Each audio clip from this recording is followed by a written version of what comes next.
இன்னைக்கு நம்ம பார்க்க போகிறது சுவையான சூப்பரான ஒரு சிக்கன் கிரேவி. 1/2 கிலோ வச்சு எப்படி ஒரு சூப்பரான சிக்கன் கிரேவி செய்கிறதுன்னு பார்க்க போகிறோம். வாங்க வீடியோக்குள்ளே போகலாம். ஒரு 4 டீஸ்பூன் எண்ணெய் ஊற்றிக்கிடுவோம். எண்ணெய் காஞ்சோன்னா நறுக்கி வச்சுருக்க வெங்காயத்தை சேர்த்துக்கிடுவோம். எண்ணெயில் நல்லா வெங்காயம் படுற அளவுக்கு ஒரு கிண்டி விட்டுக்கோங்க. வெங்காயம் நல்லா வதங்கிருச்சு. இப்போ நம்ம நறுக்கி வச்சுருக்க தக்காளியை சேர்த்துக்கிடுவோம்.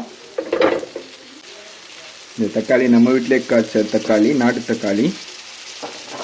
கொஞ்சம் உப்பு சேர்த்துக்கிடுவோம். தக்காளி நல்லா வதங்கும், உப்பு சேர்த்துக்கிட்டா சீக்கிரம். இப்போ வெங்காயம் தக்காளியும் நல்லா ஒரு கிண்டி விட்டு நல்லா தக்காளி மசிகிற அளவுக்கு வதங்கணும். நம்ம நச்சு வச்சுருக்க இஞ்சி பூண்டு விழுதை சேர்த்துக்கிடுவோம். எல்லாத்தையும் திரும்ப நல்லா ஒரு கிண்டி விட்டு நல்லா வதங்கணும்.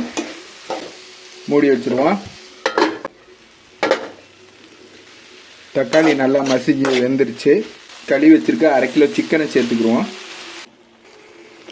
ஆல்ரெடி நம்ம உப்பு சேர்த்துனா இன்னும் கொஞ்சம் உப்பு போட்டு நல்லா எல்லாம் மிக்ஸ் ஆகுற மாதிரி ஒரு கிண்டி விடுங்க. கிண்டி விட்டு அடுப்பை சிம்மில் வச்சு ஒரு 5 நிமிஷம் மூடி வச்சுருங்க. கறி நல்லா வேகட்டும். சிக்கனில் நம்ம எதுவும் தண்ணி ஊற்றலை, அதிலே இருந்த தண்ணி ஒரு 1/2 வேக்காடு நல்லா வெந்துருச்சு. 1 டீஸ்பூன் மிளகாப்பொடி, கொஞ்சமாக கரம் மசாலா, 1/4 டீஸ்பூன் மஞ்சள் தூள், எல்லாம் மிக்ஸ் ஆகிற அளவுக்கு ஒரு கிண்டி விடுங்க. நல்லா கிண்டி விட்டாச்சு.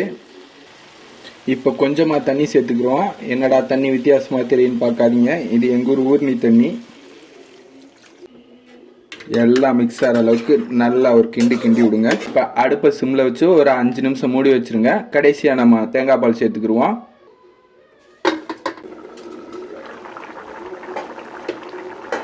குழம்பு நல்லா கொதிச்சிருச்சு. ஒரு சில்லு தேங்காய் மூடியை ஊற்றிக்கிடுவோம். தேங்காய் எல்லாம் மிக்ஸ் ஆகிற அளவுக்கு ஒரு கிண்டி விட்டு அப்படியே அடுப்பை சிம்மில் வச்சு மூடி வச்சுருங்க. இதில் குழம்புலேருந்து எண்ணெய் பிரிஞ்சு வந்தோன்னா நம்ம இறக்கிடுவோம். குழம்பு சூப்பராக வந்திருக்கு. நீங்களும் வீட்டில் செஞ்சு பார்த்துட்டு வீடியோ கீழே கமெண்ட் பண்ணுங்கள். நல்லதை பகிர்வோம், நலமுடன் வாழ்வோம். நன்றி, வணக்கம்.